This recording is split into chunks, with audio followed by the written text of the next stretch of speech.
Muito grato, Elias, meu coordenador na Comissão Nacional. Muito grato à presença de vocês todos. Espero que os próximos minutos possam ter valido a pena, ok? Vou apresentar bastante informação e a minha ideia aqui é tentar fazer com que vocês sejam contagiados pelo voluntariado e, dentro desse contágio, dentro da área de educação financeira. Eu vou pedir para vocês falar sem microfone. Aí atrás dá para ouvir tranquilo? Beleza? Vamos lá.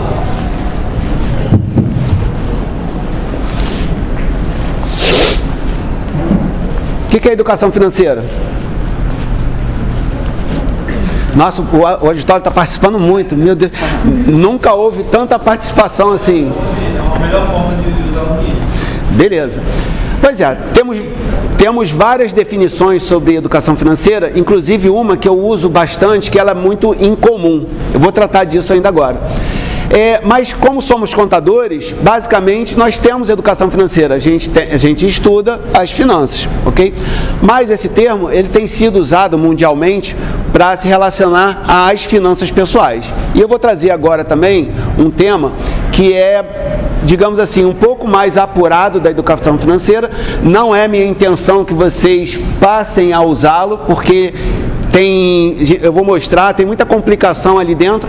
Entretanto, se o meu contágio aqui em relação a algum de vocês for efetivo e vocês passarem a amar esse assunto a partir de agora, provavelmente esse termo que eu vou deixar claro, literacia financeira, vai fazer parte dos seus estudos. Bom, meu nome é Luiz Antônio, eu faço parte da Comissão Nacional do Programa de Voluntariado da Classe Contábil, lá no Federal, liderado aqui pelo nosso conselheiro, o Elias Cadar. Sou conselheiro do CRC do Rio de Janeiro. Fui convidado pela nossa vice-presidente, Sani Maia. Estou muito entusiasmado. Já é o 6º estado, além do meu, que me chama para fazer esse tipo de apresentação, o que me deixa bastante empolgado, ok? Sinal de que esse tema está sendo, digamos, vem tomando uma proporção muito boa ultimamente. Bom, eu pretendo falar sobre esses tópicos, mas alguns deles ali são muito pequenos, o que eu vou tocar no assunto. Tem muita fotografia. Estava conversando aqui com o meu coordenador ainda agora. Ele brinca comigo porque eu sou muito entusiasmado com questões de fotografia. Então, parte do que eu vou mostrar está registrado em fotografia, tá? Então, acho que é legal também para a gente ver. Inclusive, esse pano de fundo que vai aparecer sempre, reparem a quantidade de pessoas. Lá no Rio de Janeiro tem uma guarda municipal, e essa guarda municipal que estava me ouvindo ali lotou uma sala parecida com essa. Ou seja, um assunto bastante interessante.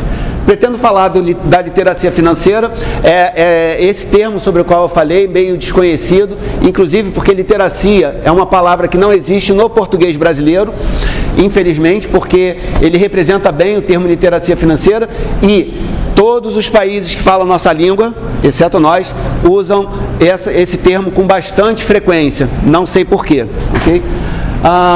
Vou falar sobre o PVCC, a nossa atuação como voluntários lá no CRC do Rio de Janeiro. Eu sou professor de uma Universidade Federal do Rio de Janeiro. Nós temos lá um trabalho, nós temos uma disciplina chamada Finanças Pessoais, vou falar um pouquinho sobre ela. A Escola de Educação Previdenciária é uma iniciativa do Fundo de Previdência do Estado do Rio de Janeiro. Nós oferecemos para a população vários serviços relacionados à educação financeira, seja de palestra, consultoria, etc. Vou falar um pouco sobre isso, do qual passo parte também. Eu tenho um método de atendimento. Nesse método de atendimento, como o conselheiro Elias acabou de falar, eu já atendi quase 200 pessoas, individualmente. Esse atendimento me rendeu uma base muito boa de dados sobre a qual eu vou falar. Inclusive fazer algumas perguntas, tenho certeza que a maioria de vocês vai ficar bastante espantado com algumas coisas que vocês vão ver aqui. Ou seja, é esse assunto na prática. Praticamente 3 anos de observação, quase 200 pessoas. Eu vou explicar para vocês, caso alguém se interesse, é uma maneira de nós contadores que a gente possa prestar esse tipo de atendimento aos nossos clientes. Vou mostrar algumas evidências desse atendimento, ou seja, alguma estatística lá no final, e vou tecer algumas considerações finais. Então, indo ao primeiro tema, literacia financeira. O que seria literacia financeira? Quem quer arriscar? Eu esqueci que a galera aqui não gosta de participar, Elias. Bom. Vai ter prêmio no final com a melhor participação. Se tivesse prêmio, a galera ia participar?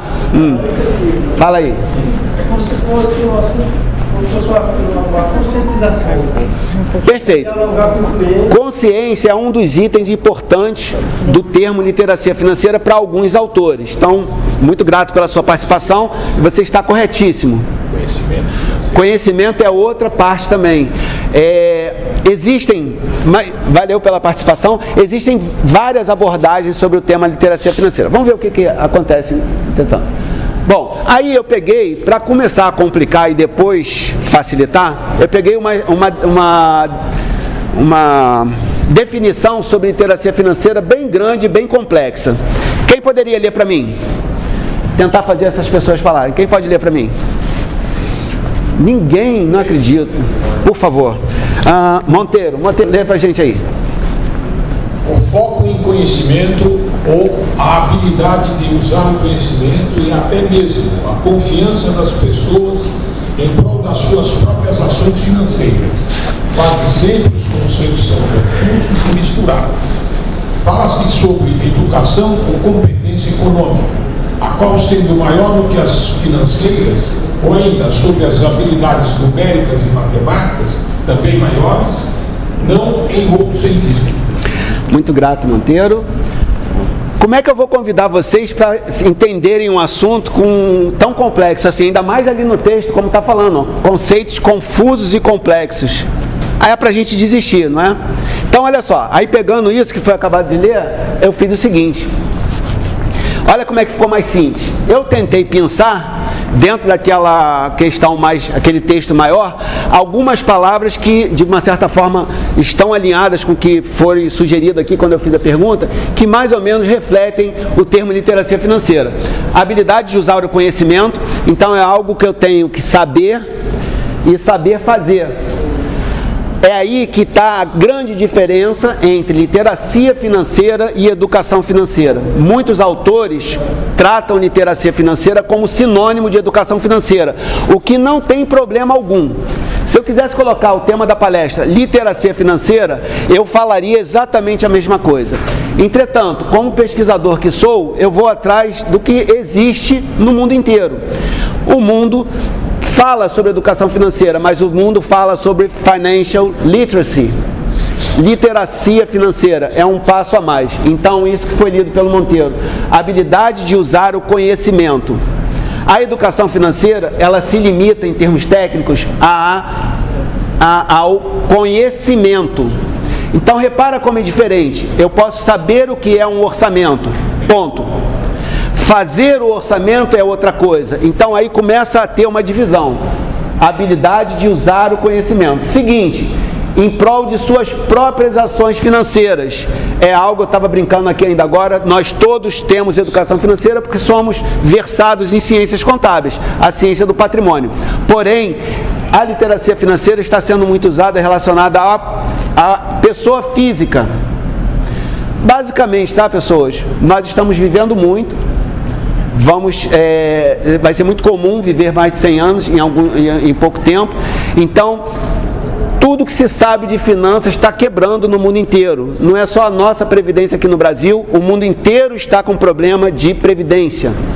Então, não há como, eu quero saber quem é o espertalhão aqui que vai gerenciar uma previdência que vai dar certo em algum país no mundo. Não vai. No mundo inteiro, as pensões vão diminuir. Então, existe uma transferência da responsabilidade pelo nosso futuro financeiro para nós. Nós precisamos cuidar das nossas finanças pessoais, ok? E a proposta que eu quero fazer aqui, aproveitando a questão do PVCC, nós contadores temos conhecimento suficiente para orientar pessoas, e é isso que o PVCC quer, na área do subprograma da educação financeira. Ok? E o que nós estamos fazendo lá em Brasília? A gente está estudando maneiras de tornar isso, colocar isso em documentos, manualizar. Como que eu, contador, saio do zero para ser um instrutor de orçamento, por exemplo? Nós estamos pensando sobre isso e por isso a gente tem feito tantas pesquisas. Como nós vamos transformar alguém que não faz orçamento em alguém que faz orçamento e colher esses benefícios? Bom, finanças pessoais. Temos que ter competência econômica, temos que entender isso, variações que vão causar impacto no patrimônio para mais ou para menos, em termos econômicos. Mais ainda do que os financeiros, que estão lá logo depois da frase. Então, eu tenho que saber enriquecer ao longo da vida e tenho que saber pegar essa riqueza ao longo do tempo e aproveitar antes de morrer.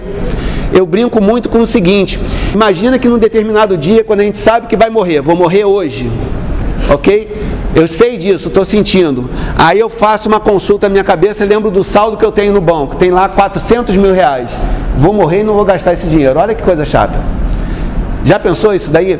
Então a gente tem que ter uma ideia da nossa longevidade. A gente tem que ter uma capacidade de saber, de juntar riqueza e de consumir isso até a morte. Então essa variação econômica de juntar patrimônio líquido e consumir patrimônio líquido, essas questões econômicas, tem que ser algo que a gente domine.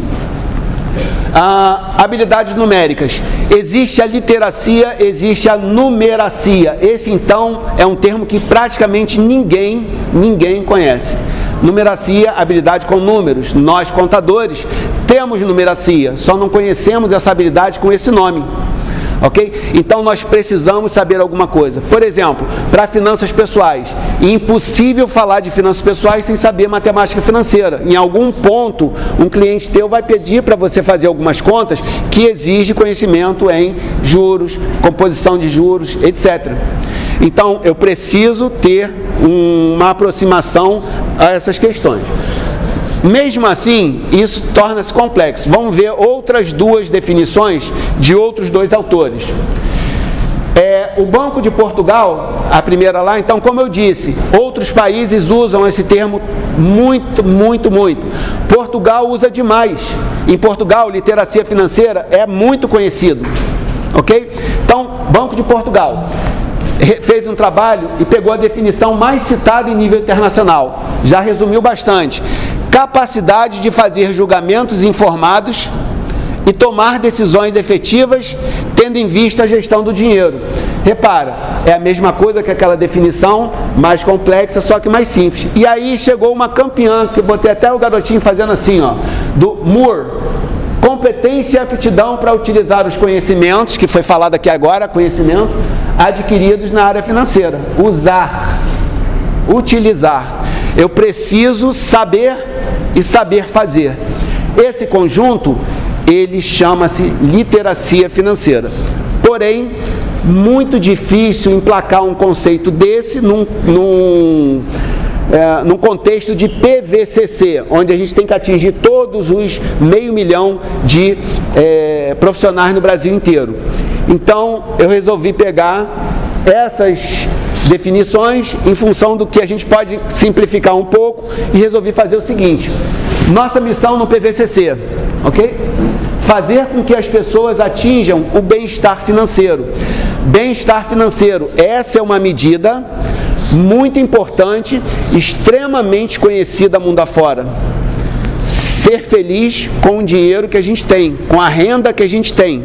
Não importa se é 1.000, 2.000, 5, 10, 15 ou 20 mil por mês, ok? Isso tem que prover para a gente felicidade, bem-estar para o indivíduo, para a sua família. Então, bem-estar financeiro é o que nós, contadores, temos que prover à sociedade. Essa é a nossa missão. E a gente pode fazer isso através da educação financeira, mas é uma educação financeira que precisa estar na prática das pessoas. Eu tenho que motivá-las a fazer. E nós vamos ser esse operador. Nós é que vamos fazer o conhecimento que existe ir para a pessoa. Nós temos que ser esse técnico que vai ficar do lado da pessoa e fazer com que ela atinja o seu bem-estar financeiro, em qualquer nível de renda que ela tenha. Ok?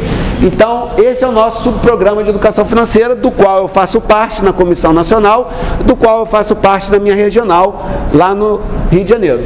Basicamente, nós precisamos fazer as pessoas adquirirem e usarem conhecimento sobre as finanças pessoais. É isso que o subprograma de educação financeira... Só um segundinho. Aqui. Tem... obrigado. É porque eu estou gravando a apresentação. É isso que a gente tem que fazer, ok? Temos que disponibilizar o conhecimento, porém, não adianta só a gente chegar e fazer uma palestra como essa. Vou aqui ensinar orçamento. Ensina orçamento, papapá, e vamos embora. Quem vai continuar fazendo orçamento? Eu vou mostrar para vocês. Ninguém. Ok? Eu preciso ter uma estratégia, eu preciso ter um método. Vou falar sobre esse método aí. Bom, segundo, vou dar uma pincelada sobre alguns trabalhos que eu faço lá no Rio de Janeiro. Eu esqueci de falar. Quem, por acaso, tiver alguma pergunta para fazer, pode fazer na hora. Eu acho melhor fazer na hora, em vez de fazer no final. Pelo que eu tenho visto, ninguém está fazendo pergunta no final. Então, assim, se qualquer coisa que queira falar, é só levantar o braço, eu paro e a gente continua. Bom, alguns detalhes lá do Rio de Janeiro. Como não poderia deixar de ser, coloquei um monte de fotografias. Quem tiver interesse, ali em cima, Luiz Oxendorf é o meu Instagram. Quem tiver interesse, eu vou ficar muito chateado se eu sair daqui hoje e ninguém me adicionar. Vou mesmo, tá? De qualquer forma, é um Instagram que eu uso basicamente para divulgar questões sobre finanças pessoais. Praticamente todos os dias eu coloco lá um vídeo. A gente sabe que no Instagram o vídeo é menos de 1 minuto, então são coisas rápidas e costumo divulgar coisas. Daqui a pouco eu vou fazer uma foto também aqui com a galera, tá bom? Bom, lá no Rio de Janeiro, basicamente, a gente atua com isso daqui. Nós temos palestras, webinars, consultoria, disciplina na graduação e na pós-graduação, além de uma comissão chamada Comissão de Educação Financeira. Bom, palestras como essa daqui é interessante. Eu sugiro, caso vocês queiram fazer parte desse tipo de iniciativa, que falem sobre orçamento. Uma grande parte das pessoas não faz orçamento. Pela estatística que eu vou trazer, 51% das pessoas que eu atendo dizem fazer orçamento. Essa medida que eu tinha feito em julho do ano passado, ela estava em 68%. 68% e agora 51% dizem não fazer orçamento. Bom, os 32% ou os 50%, conforme na segunda medida, de que dizem que faz orçamento, como você acha que é esse orçamento? Bom ou ruim? É bem precário, que é exatamente a palavra que eu uso.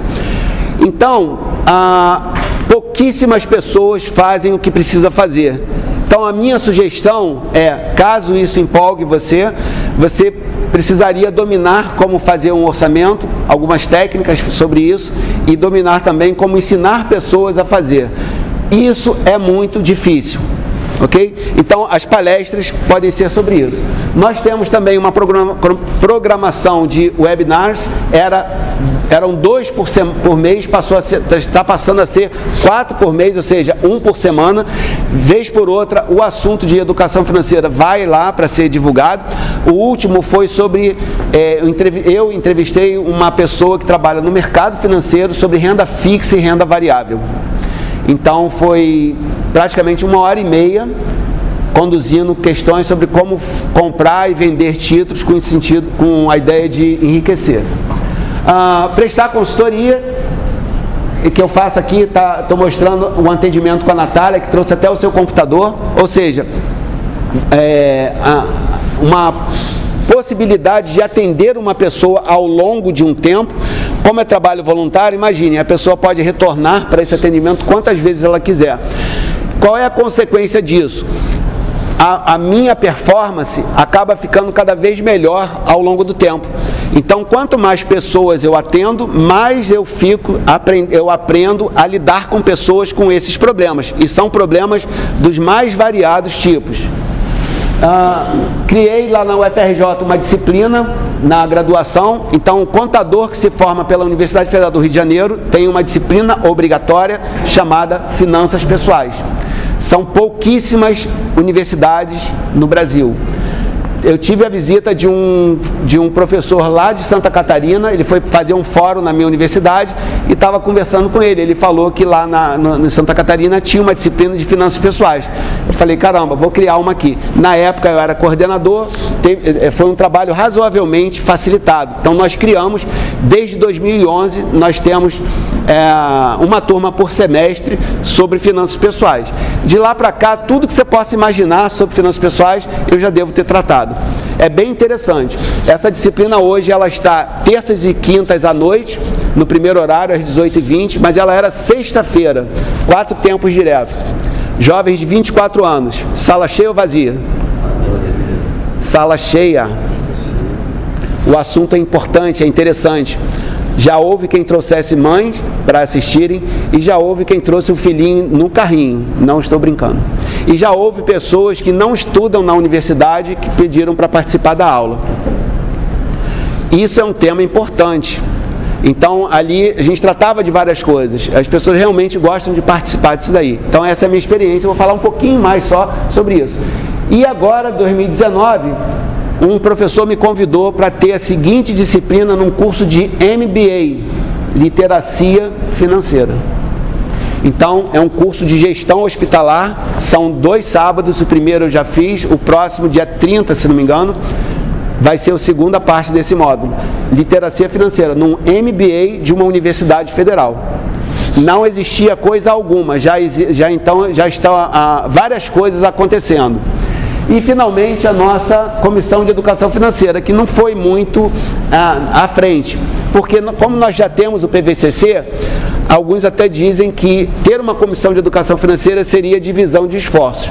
Entretanto, a Comissão de Educação Financeira, ela tem, como ela está sob minha condução, a ideia da comissão é estudar para fins acadêmicos.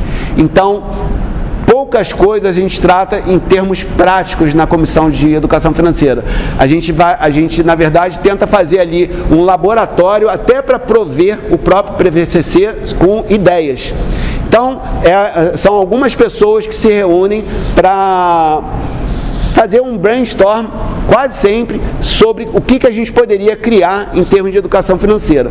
Mas, ultimamente, é uma comissão até que está um pouquinho devagar. Aí, algumas fotos.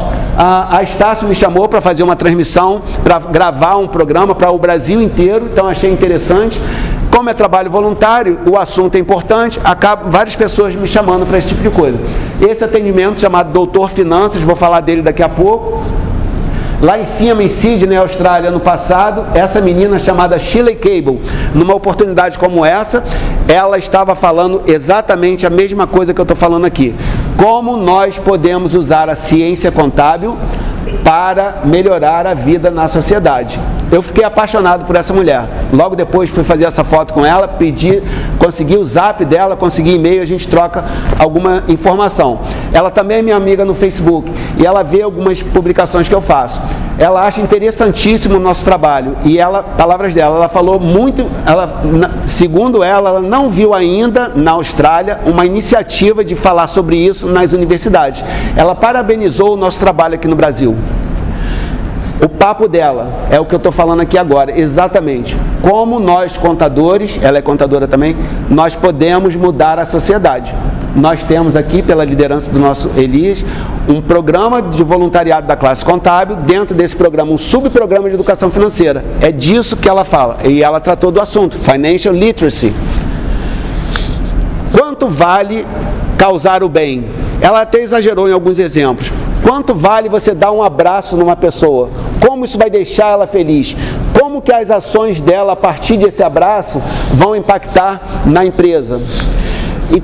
Isso é uma coisa bem interessante. É realmente sair da caixa. É realmente a gente usar a nossa ciência contábil para ajudar o próximo. É disso que se trata o PVCC.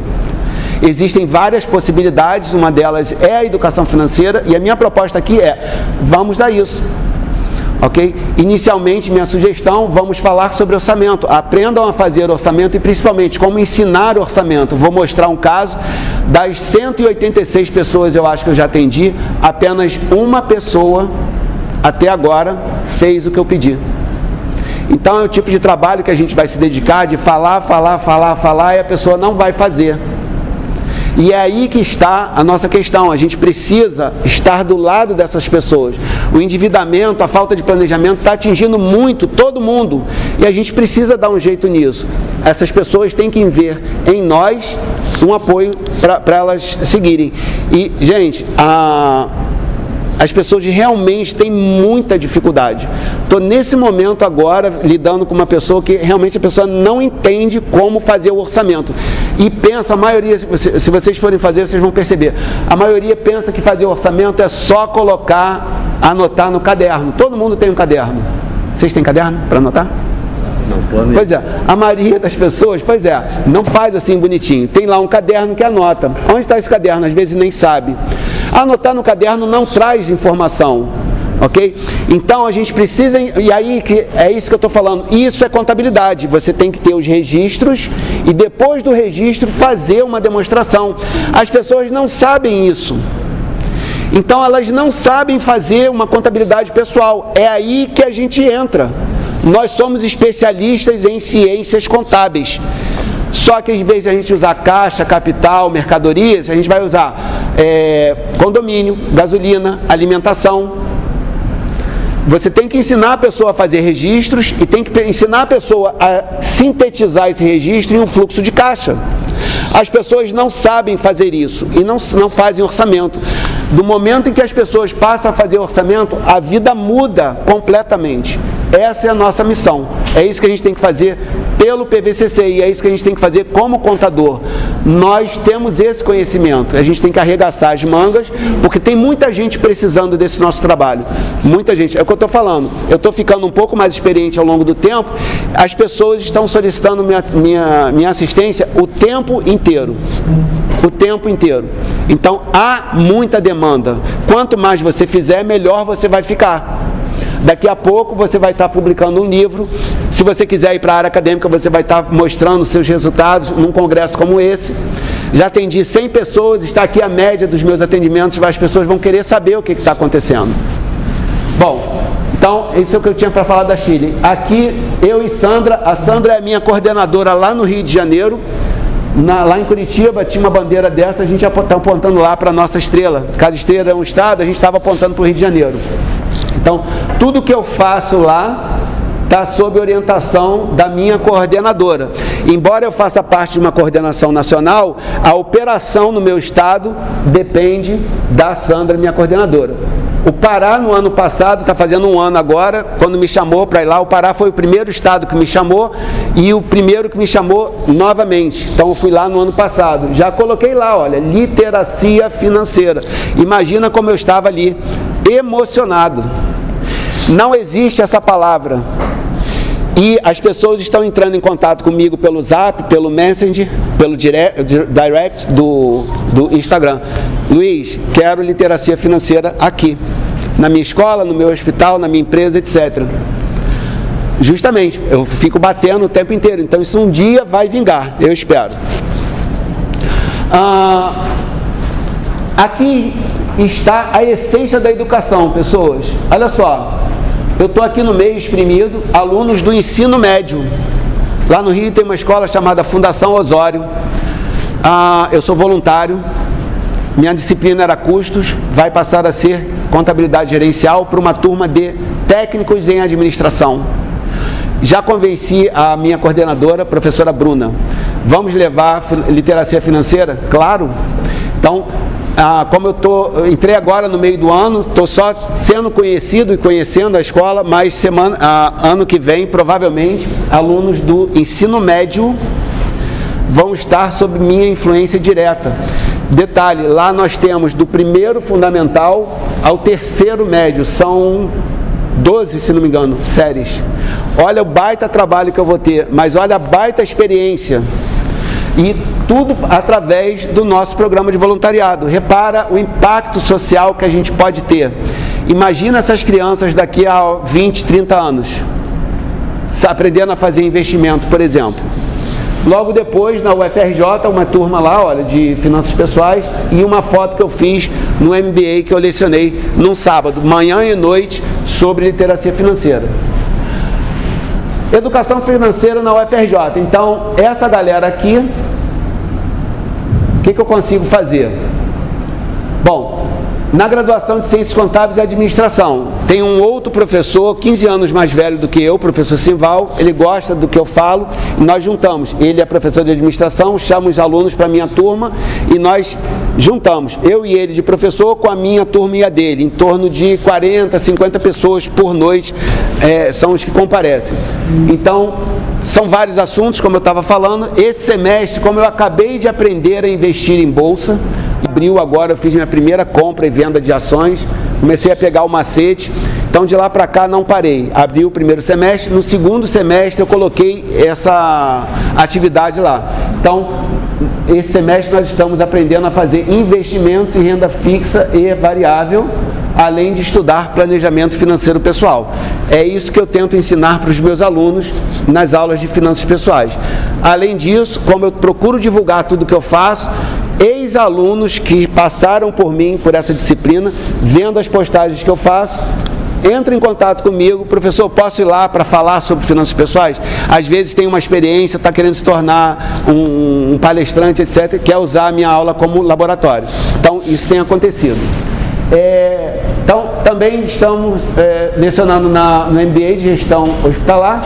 Eu fiz um levantamento, então eu procuro apresentar o que hoje existe no mundo em termos de literacia financeira. Nesse MBA. É um papo bem mais profundo, porque o nível é maior, obviamente, ok? E também falo sobre esse método sobre o qual eu vou falar aqui agora. Só que lá eu tenho 2 sábados para falar. E, finalmente, sábado agora, um outro professor ligou para mim, falando, cara, vamos publicar um livro? Eu falei, claro, vamos lá. Então, já está mais ou menos, agora para dezembro, a gente vai fazer o rascunho do que vai ser feito.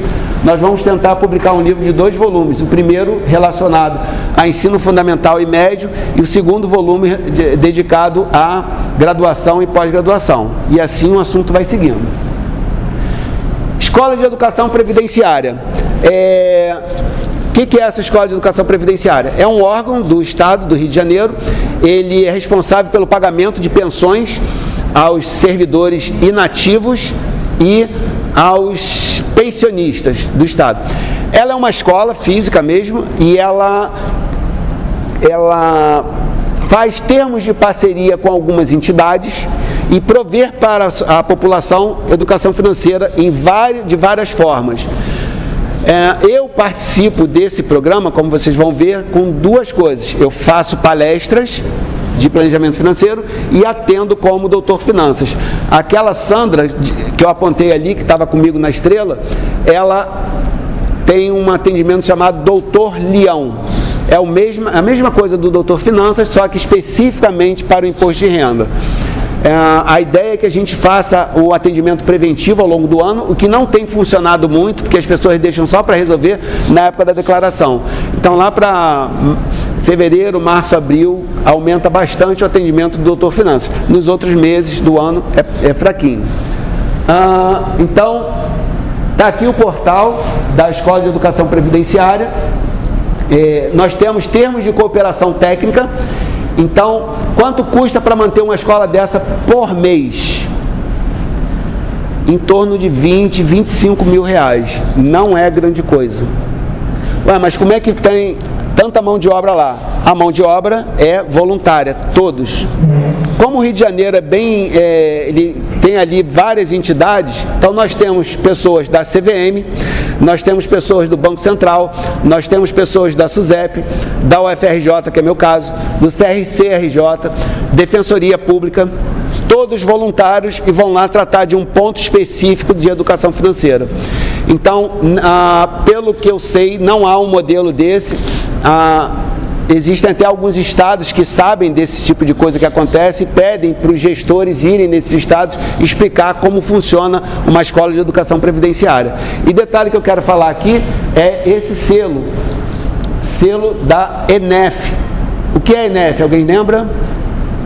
Então, Estratégia Nacional de Educação Financeira, um programa governamental de nível federal que desde 2007,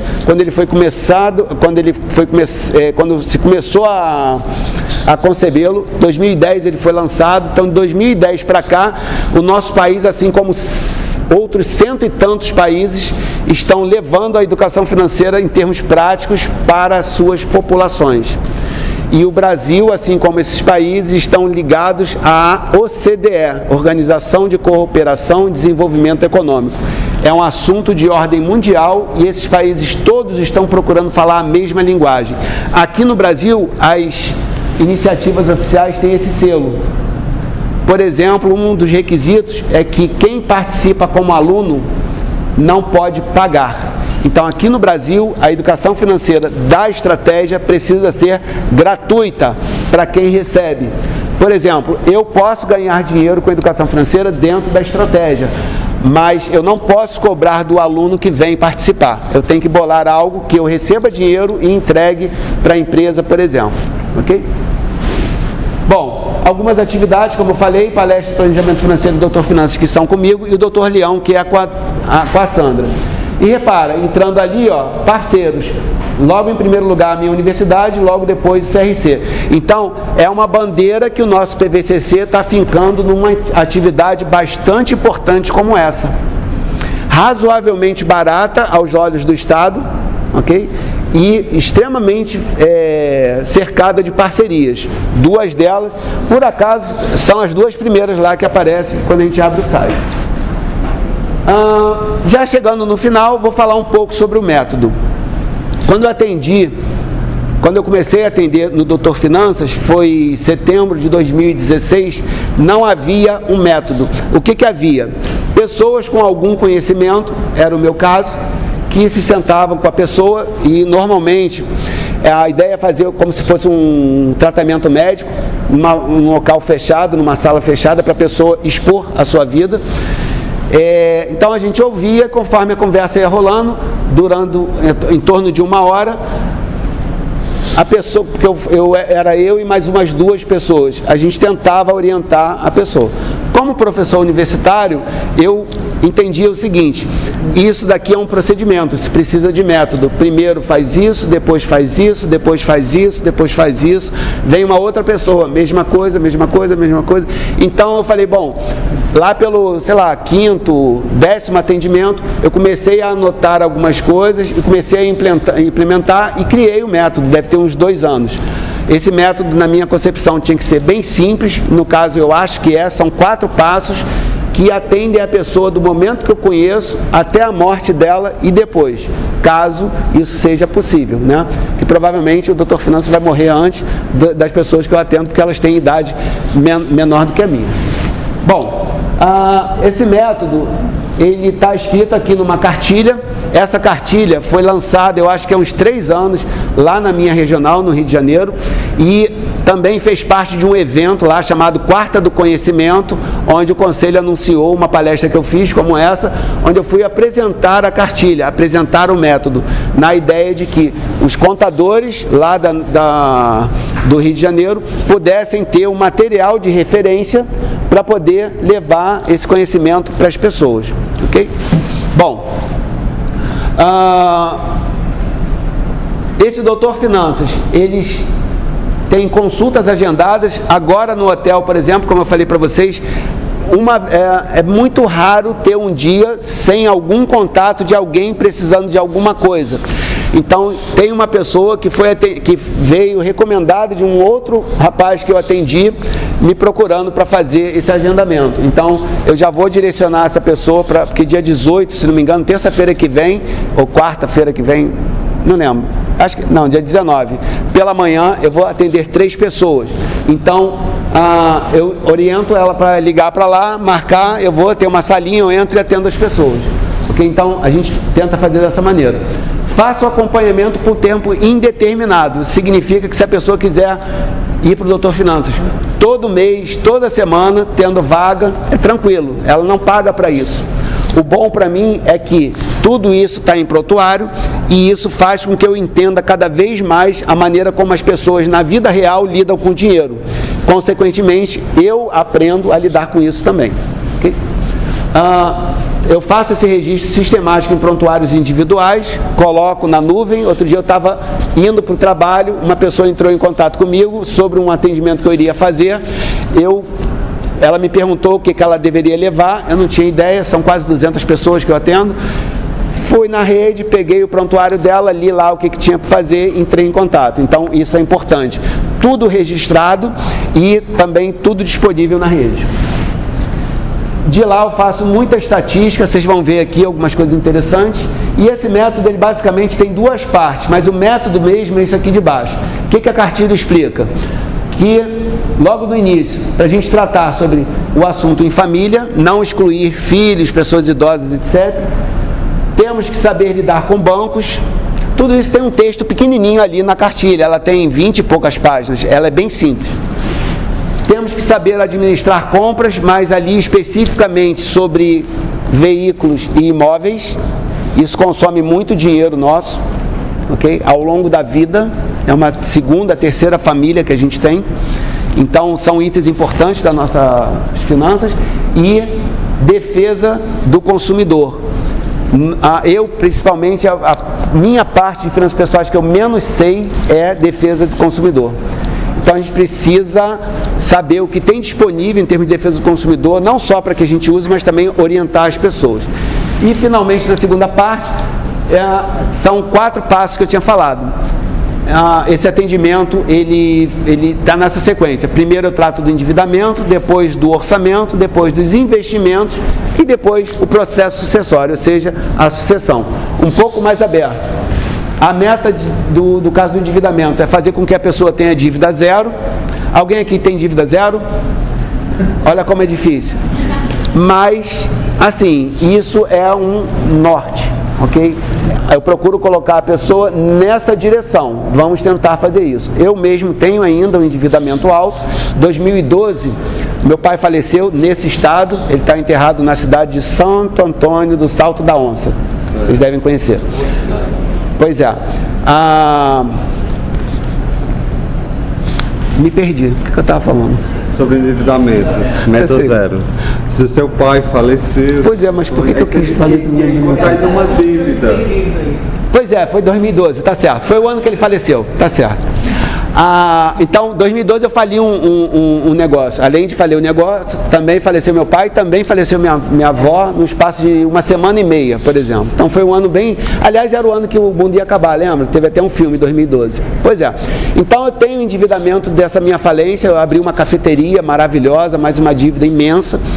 E a falência disso fez com que eu estou pagando isso até agora, e eu fiz um plano de em torno de 10 anos, eu estou aí no 7º, 8º ano, não lembro, para zerar isso daí. Ou seja, em algum momento eu vou estar fazendo essa palestra dizendo que eu tenho dívida zero. Também pode levar em consideração dívida zero, as aplicações que você tem abatendo na dívida que tem? Não, eu sugiro mesmo, nada, nem cartão de crédito. Assim, exemplo, hoje, eu tenho X de investimento, tenho dívida. Se eu tirasse meu investimento para pagar minhas dívidas, ficaria zero. Isso? Mas seu nome? Gil. Gil falou uma coisa importantíssima. É assim que a gente tem que pensar, porque nós somos contadores. A gente não adianta falar só das dívidas, a gente tem que falar do que a pessoa tem também. Isso está nas estatísticas, você vai ver daqui a pouco. Quer ver uma coisa? As pessoas que eu atendo, Gil, ganham em torno de 5 mil reais. Quanto essas pessoas em média estão devendo? 5 mil de renda. Em média, tá? Peguei todas as rendas e dividi. 95%. Não quantas pessoas estão devendo. Quanto elas estão devendo? Grana. Quantos estão devendo? Quanto? 50, quem dá mais? Ou menos, né? 37. 30 é um número muito sugerido. 109 mil reais, mais ou menos. Que é o financiamento do imóvel. Tem imóvel ali dentro que eu já estou ajustando isso para o ano que vem, separar o que é de dívida de imóvel e carro. Pessoas que em média ganham 5 mil devem, lembra que eu falei que algumas coisas iam impactar? 100 e poucos mil reais. Porém, tem de bens e direitos quanto? 400 e poucos mil reais. Ok? Então, em média, elas devem 100 e poucos e tem 400 e pouco. Tem um patrimônio líquido, uma situação líquida positiva, em média. Porém, senhores, tem uma pessoa, pelo menos, 2 pessoas que devem 700 mil reais. Uma pessoa que eu atendi devia 1 milhão de reais. Ali na faixa dos 500, 400 mil, já começa a aparecer uma nuvem, assim, quando você plota na estatística. Você imagina administrar 700 mil de dívida. Essa pessoa que deve 700 mil tem dívida de 700 mil, ganha 25 mil reais por mês. More money, more trouble. Quanto mais você ganha, mais você faz besteira. No caso dessa pessoa, não é exatamente besteira. Ela tem 2 filhas, uma das filhas vive em CTI. Essa pessoa deve 25 mil reais e gasta 35 mil reais por mês. Começou a acender a luz vermelha e ela foi procurar assistência. Entretanto, ela tem perto de 3 milhões de bens e direitos. Okay? Isso que você falou é muito importante. Repara, quando você pega o que a nossa ciência tem e aplica às finanças pessoais e fala sobre isso, quem está na audiência fala, essa pessoa entende. E é isso que eu quero transmitir, o que aquela menina lá da Austrália falou. Nós dominamos uma ciência, a ciência do patrimônio, e nós podemos colocar isso a serviço da sociedade. Para isso, o nosso PVCC. Esse é o nosso momento. Okay? Então, nós dominamos as ciências contábeis e nós temos o PVCC para levar isso para as pessoas. É disso que se trata. Nós precisamos entender bem o conceito da contabilidade aplicado ao patrimônio da pessoa física. É isso. E nós temos o PVCC para caminhar. Ou seja, tem o Brasil inteiro fazendo a mesma coisa. Bom, então a meta que eu procuro falar, dívida zero. As pessoas às vezes querem pagar dívida e fazer investimento. Eu discordo. Somos contadores. Se você tem R$1.000 sobrando, você vai querer investir ou vai querer pagar dívida? Para a gente é fácil entender que é melhor pagar dívida. Ok? Mas isso não é um conhecimento ostensivo. A gente tem que saber orientar as pessoas. Agora, se não são R$1.000 por mês, mas, por exemplo, R$10 por mês, eu acho interessante fazer investimento, porque a pessoa precisa ter o hábito de investir. E até abril, como eu falei, eu comecei a investir em bolsa. Eu não sabia que eu podia comprar ações com R$10. Na verdade, eu compro 3 ações. Não, tem um monte de ações que são menos de R$1. Mas eu não sabia disso. E é isso que eu estou falando. Os investimentos, a parte de investimentos é um dos itens que cobre no método. E você pode, imagina, a minha turma na UFRJ está começando a investir em ações agora. Eles têm 25 anos, 24. Vão se aposentar com 75, eu fiz um cálculo. Se eles investirem R$100 por mês, cada lote de R$100 vai se transformar em R$375 mil. E se esse retorno for de 0,5, em vez de ser 0,5, que é o que eu sugiro, o cálculo, for de 0,75, salta de 374 para R$1.100.000, os R$100 por mês.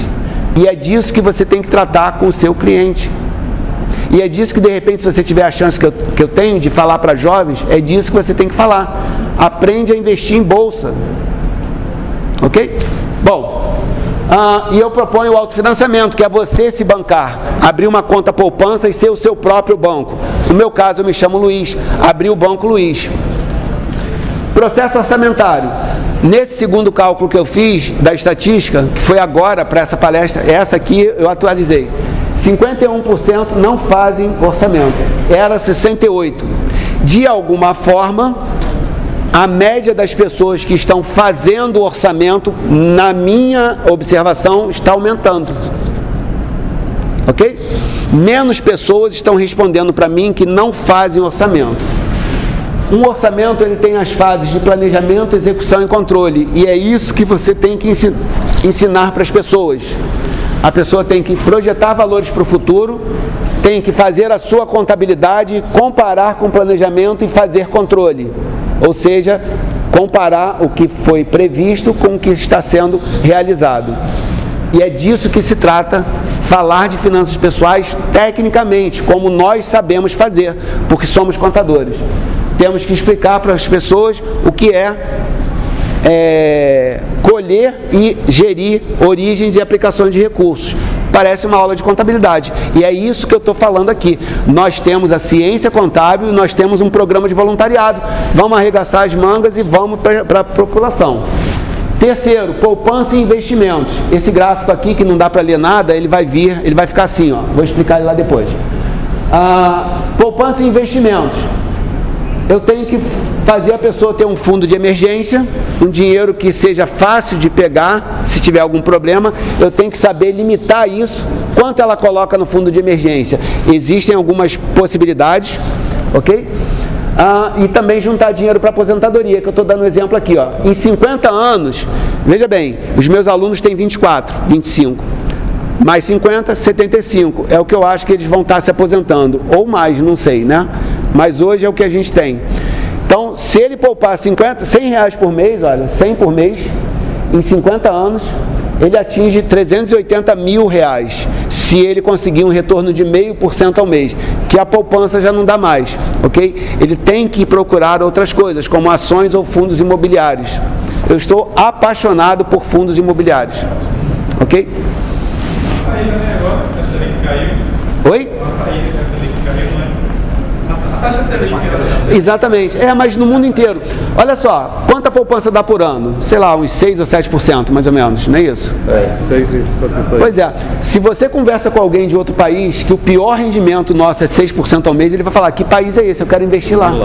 O que pra gente é horrível, eu tive em Barcelona ano passado, lá, Japão, por exemplo, é negativo. Você coloca 100 e resgata 99. Só para ele manter o dinheiro. A gente faz 6% sem esforço na poupança.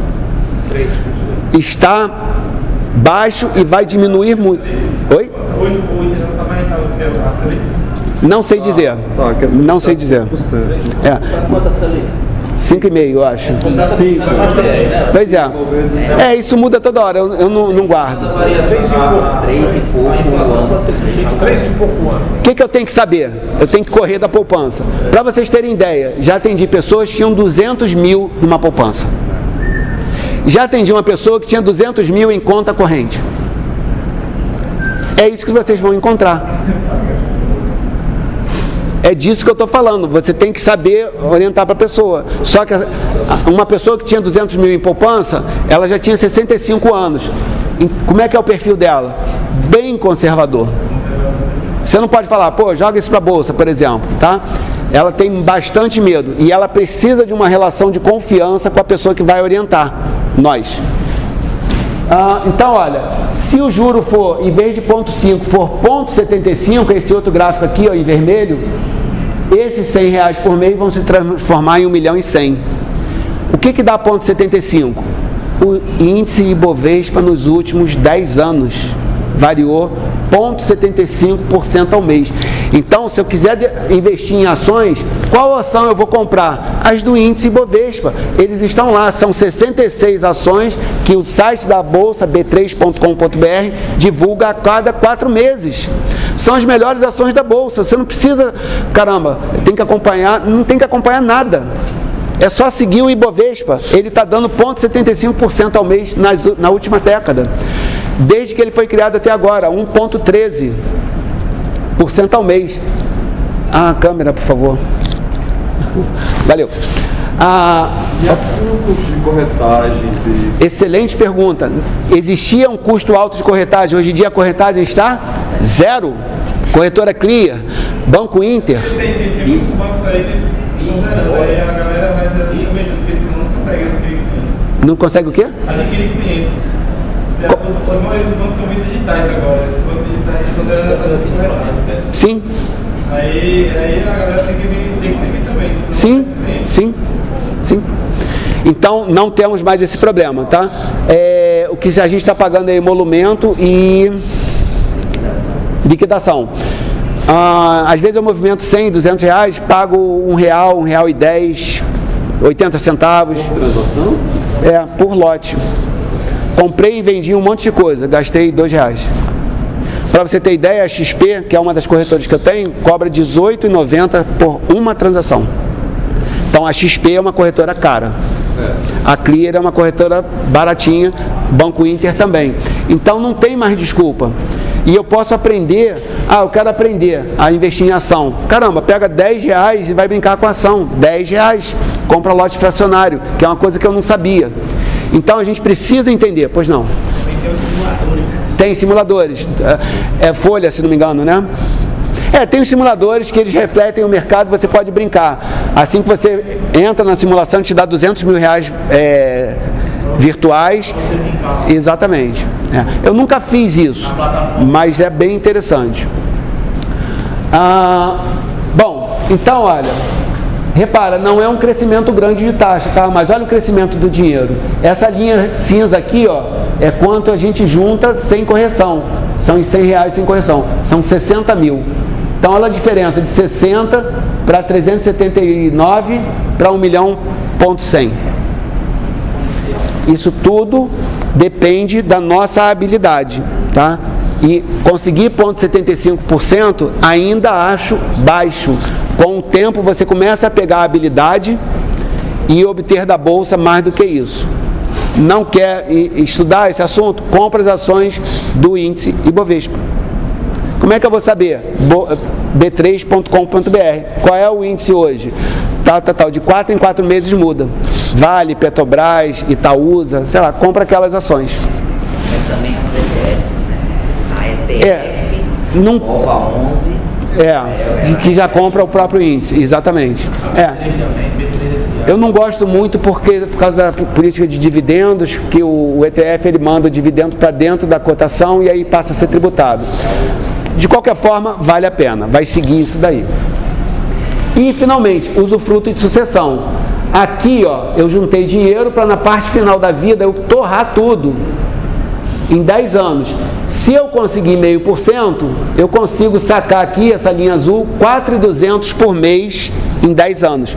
Os R$100 que eu coloquei em 50 anos vão se transformar em R$4.200 por mês em 10 anos. Se eu obtiver os 75%, eu ganho 14,7 mil por mês, daqui até aqui, até zerar. Isso a gente tem condições de ensinar. Isso aquela cartilha ensina. Isso o nosso PVCC está trabalhando para como que a gente vai fazer, transmitir esse conhecimento para o contador médio do Brasil usar no PVCC. É isso que está esperando a gente, oferecer isso para as pessoas. No caso do PVCC, de maneira voluntária. E se você tem o seu escritório, isso pode agregar valor no seu trabalho. Você pode oferecer isso para o seu cliente e fazer com que ele fique mais feliz com o seu trabalho. Sim? Mas, em relação à aposentadoria, o que é que o senhor orienta? O que é que a gente faça? Se dá compra em fundos imobiliários? Eu estou muito apaixonado por fundos imobiliários. Hoje em dia eu estou tirando tudo que eu tenho, que não é muito, mas estou migrando tudo para fundo imobiliário. Estou saindo de tesouro direto aos poucos e as ações que eu tenho também vou passando. Eu acho que é o caminho. E monitoro as ações. Quando elas dão uma queda, eu entro. Ok? Então, olha, como trata de sucessão, usufruto ainda, eu preciso manter saúde mental e física, porque nós vamos viver muito. Ok? Então, eu preciso estar bem de cabeça e preciso estar bem de corpo para poder usar aquele dinheiro. É muito chato, como eu disse, morrer com dinheiro na conta. Ok? Então, eu preciso me preparar para juntar e gastar. A isso dá-se o nome de usufruto. E sucessão é um assunto desagradável, mas é necessário. Eu costumo perguntar para as pessoas: já pensou na data em que você pretende morrer? É assim que eu falo. A gente precisa tratar desse assunto com com um certo humor, ok? Senão o assunto é muito pesado e a gente não consegue entrar nele, ok? Eu vou dar uma corridinha que o tempo aqui já está dizendo que eu tenho que acabar. Bom, esse é o gráfico. Olha só, R$100 por mês. Se você conseguir 0,5%, ele cresce até 379. Se conseguir 0,75, até 1.100.000. E se não conseguir nada, 60 mil, olha. 60, 380, 1,1 milhão. Os R$100 por mês. E aqui os gastos, ó. 14.700 por mês se você conseguir esse valor e 4.200 se conseguir esse. É isso que a gente tem que oferecer. É muito simples e tranquilo de oferecer esse tipo de coisa para os nossos atendidos. Olha aí o Ibovespa. Ele em 10 anos, de 2008 para 2018, eu fiz uma variação rapidinho, tá? Em relação, a Vale é uma das ações mais importantes na composição do Ibovespa, mas olha aqui, ó, a Vale rendeu pouco nesses últimos 10 anos. Petrobras rendeu negativo, Embraer, pouquinho também. Agora, olha a VEG, que é dita como a melhor empresa da Bolsa. Olha como ela rendeu até mais um pouquinho do Ibovespa. A Itaúsa, a Guararapes e essa, acho que é Ferbasa, uma indústria de ferro. Olha em relação ao Ibovespa como isso daqui acontece. Só que o grande lance é como é que eu vou identificar isso que vai se transformar, vai dar esse crescimento todo em 10 anos. Não sei, mas quem for investir em renda variável tem que estar preparado para essas coisas, tanto para mais como para menos. Bom, finalmente, alguns dados de estatística. De novo, mais fotos. Esse é o tipo de perfil de pessoas que eu atendo. Novos, mais idosos, muito jovens, casados. Essa menina que está grávida, por exemplo, separados, viúvos, etc. Tá? Então isso aqui reflete, olha, eram 42 anos em média, passou para 43 de julho para cá. A média da idade das pessoas que eu estou atendendo elevou-se em um ano. Renda média de 5 mil, essas pessoas devem em média 102 mil ou 134 mil. Qual é a diferença? No 102 o zero está presente, aí joga a média para baixo. Se eu tirar quem deve zero, a média sobe um pouco para 134. E tem bens e direitos com o zero na faixa de 413 e sem o zero na faixa de 450 mil em média de dívida. Agora, repara, só quem fala assim são contadores, porque temos patrimônio. A gente olha para a pessoa e vê ali patrimônio. E é nisso que a gente tem que se diferenciar das outras pessoas. Bom, eu queria mostrar esse gráfico, queria falar desse senhor e mostrar isso aqui. No início, quando a gente faz a apresentação, essa apresentação que eu fiz, só foram eles dois. Então a gente se prepara para falar para 50 pessoas e vão 2. Se você vai se dedicar ao PVCC, é isso que você vai encontrar no início. E aqui eu não estou no início, eu já sou conhecido lá na escola, isso foi agora, tem uns 2 ou 3 meses, vai chegar uma hora que você vai ter lá, ninguém vai estar lá. Uma pessoa e você vai falar com amor. Você tem que estar preparado para isso, ok? Tem que estar preparado para isso, não pode desanimar. Coloquei um sorrisão lá, tirei a foto dos 2 e coloquei no Facebook, no Instagram. Ok? Esse é o nosso trabalho. Quem quiser estar lá, que esteja. Olha só, das 182 pessoas que eu atendi na primeira vez, olha quantas retornam para a segunda. Menos de 40. Quantas retornam para o terceiro? Menos de 20. Quantas retornam para a quarta vez? Menos de 10 das 180. Não se pode desanimar. Esse senhor é o único dessas 182 que está fazendo tudo o que eu peço. Isso leva um ano. Ele trouxe para mim 3 meses de observação de informação sobre ele. 12 folhas escritas à mão. Precisa ter muita força de vontade.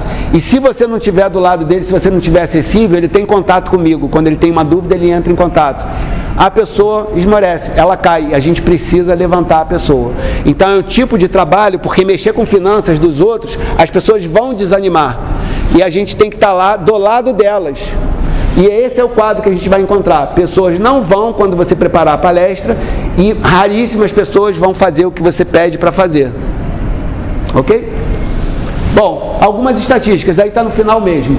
Eu coloquei em evidência a idade. Fazem orçamento, 35%, os mais jovens. Então, do público que eu atendo, quem faz orçamento em idade? Os mais jovens, tá? Quanto mais idade, menos as pessoas fazem orçamento. Cadê? Renda. Os mais velhos têm renda maior, 6 mil e pouco em média. Filhos. Antigamente tinha-se muitos filhos, né? Então, quem está na faixa dos 75 anos tem 4 filhos em média. Olha a diferença, né? Dívida, pessoas na faixa dos 55 anos, dívida média 122 mil. E também na faixa dos 55, bens e direitos na faixa de 877 mil reais. Essas são as pessoas que chegam para mim para eu atender. Okay? E aqui está a evolução ao longo da idade. Então, eu isolei a idade, coloquei assim esses vários gráficos.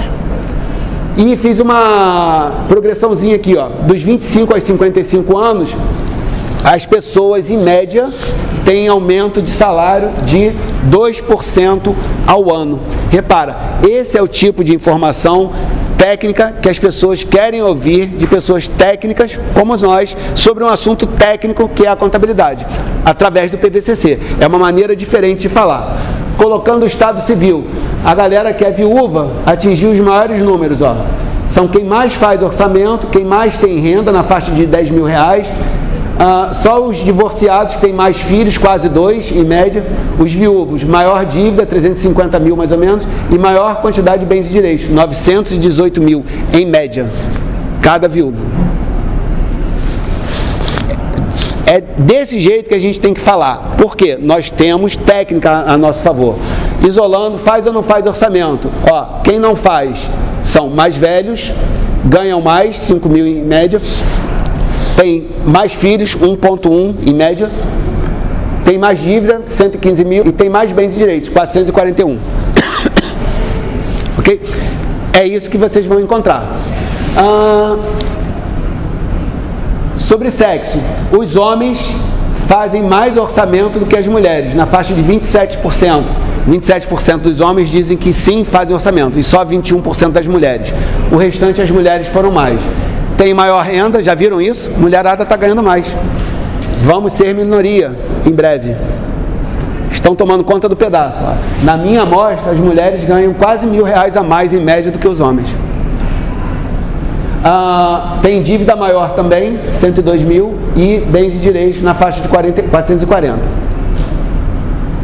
E aqui eu peguei a galera que tem dívida, dividi em dois grupos. Quem tem dívida zero e quem tem dívida no quarto quartil, a metade da segunda metade para frente, ok? E aí esse número é de 130 mil, quem deve 130 mil ou mais, são os mais endividados. Aqui no Estado Civil, os casados que estão dos que devem mais, são a maior parte, e nos que estão com dívida zero, os separados ou solteiros. Esses são os que mais concentraram.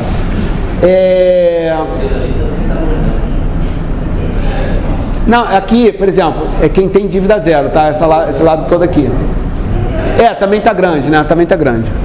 Mas aqui, tempo rápido, eu peguei só os que... Então, cheguei a 43 fosse negativo, mas é positivo. Nesse caso é positivo, porque eu peguei o grupo que tem dívida zero. Idade média. Quem tem dívida é mais velho. Quem tem dívida ganha mais, em torno de 7.500. Quem tem dívida tem mais filhos, o dobro mais ou menos. E bens e direitos também, quem tem dívida tem mais. E aí justifica o que você falou dos financiamentos imobiliários, que até agora a minha estatística não pega isso. Eu vou tentar fazer com que eu pegue isso ano que vem. Entre homens e mulheres, as mulheres nos dois grupos estão em maior número, ó, tanto com dívida zero. Então, quem tem dívida zero, mais mulheres. Quem tem dívida grande, também mais mulheres. E, finalmente, quem faz orçamento. Olha só, porque o orçamento é o assunto mais importante. Quem mais faz orçamento é que tem menos dívida. Está aqui o dado.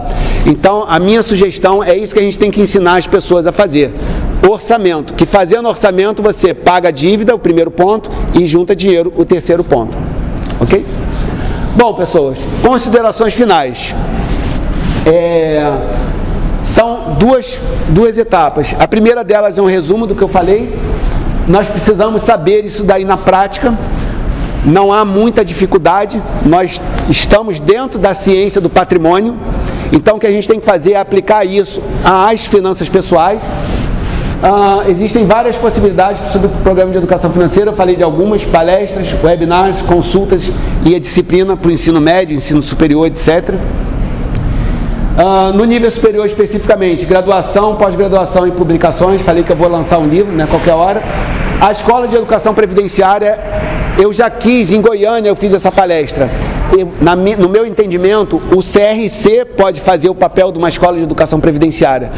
A galera do PVCC em cada cidade, em cada estado, pode fazer cooperação técnica e disponibilizar uma sala e convida pessoas que possam vir gratuitamente, façam lá o termo de voluntariado para apresentar a educação financeira para as pessoas gratuitamente.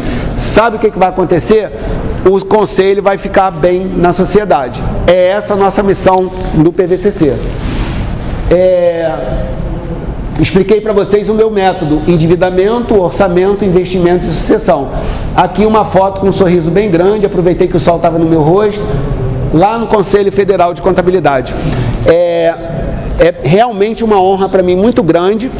Uma pessoa desconhecida lá do Rio de Janeiro, em função do conhecimento que eu tenho, de algumas experiências que eu estou fazendo, eu estou tendo a oportunidade de falar em nível nacional, disponibilizar esse conhecimento que no meu julgamento é muito importante. E segundo, alguns dos senhores devem ter recebido essa mensagem aí.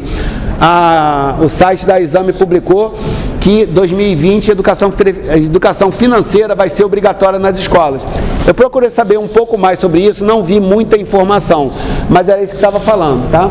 Disciplina obrigatória a partir de 2020, incluída na Base Nacional Comum Curricular, e uma pesquisa internacional de estudantes. O Brasil é o último lugar dos 15 que foram testados sobre competência financeira, entenda-se, literacia financeira. Aí está a nossa possibilidade de mudar, com o nosso conhecimento, pegar na mão das pessoas. Por isso que o símbolo do PVCC são duas mãos apertadas. O PVCC, grande chance de apresentar-se para a sociedade brasileira. É exatamente isso que eu queria propor aqui. Espero que eu tenha contagiado vocês. A nossa ciência é muito bonita, as pessoas estão precisando de mim. Dei alguns exemplos de alguns trabalhos que eu tenho feito. E está aqui uma foto que eu fiz lá na Paraíba, no ano passado, uma sequência de 3 dias. Eu saí do Rio terça, voltei sábado. Fui para o Pará, depois Goiás, depois Paraíba. Estava muito cansado nesse dia, lá em Campina Grande, porém muito feliz. 3 estados requisitaram a minha presença, em sequência. Então eu me senti muito honrado. E coloquei a minha fitinha que eu ganhei de uma amiga que eu tenho aqui. Eu acho a iniciativa de vocês aqui maravilhosa. Onde quer que eu vá, eu falo que eu tenho essa fitinha, e queria me despedir de vocês agradecendo a oportunidade de estar aqui e de ter conhecido isso daqui. Cidadania é o que falta pra gente. E o PVCC é cidadania. É nisso que eu estou apostando, tá bom? Beijo pra vocês, foi um prazer muito grande. Acabei no tempo. Então, em nome da diretoria do Conselho Regional de Contabilidade do Rio Grande do Norte, parabenizar o Luiz, o exímio palestrante aqui, pelo conteúdo expressado sobre educação financeira, e também o coordenador Elias Cadá. E, neste momento, convidar o Elias para entregar ao nosso palestrante o certificado de participação e uma recordação. Eu preciso fazer a foto. Eu preciso fazer a foto. Só um segundinho. Vai levar 1 segundo só. Pois não. Não, quer dizer, vai levar... Mas já temos um tempinho. Eu vou fazer 2. Eu já estou experiente nisso daqui, cara. No final. Pode ser também. Depois, quem puder, vem aqui. Valeu. Puderem, depois se posicione. Eu agradeço. Fazer uma foto com eles para agregar. Pois, obrigado. Valeu. Pode fazer essa foto para mim? Eu mando para ti no meu celular. Já está fazendo. Tá, desculpa. Isso é intimidade. Valeu. Parabéns, tá? Obrigado aí pela...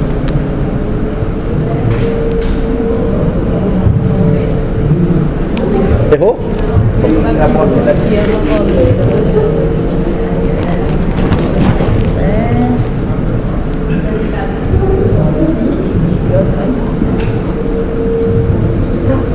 Elias e Cadá também recebe o seu certificado e a sua recordação. A gratidão do CRC RN e as contribuições trazidas a este relevante. E agora, encerrando esse módulo, convidar todos vocês que participaram aqui neste auditório para fazer um registro com o nosso conferencista e com o coordenador, por favor, deste painel, por gentileza. Vai tirar. Vai tirar. Vou tirar o retrato. Desarrumado mesmo. É, aqui. Por favor, por favor. Fazer a feição, né, gente? Professor, e a carteira que você falou? Após o registro, nós teremos um intervalo Tá no site, e mas logo se você mais quiser, nos depois encontraremos no auditório maior na palestra de encerramento com Fred Alecrim. Pequeno fica na frente.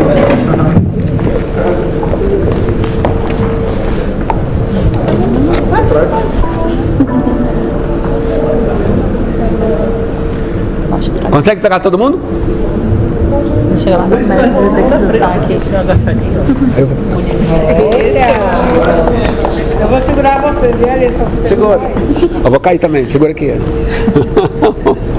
Galvão, vem pra cá, amigo. Tem que mandar pra bater, mano.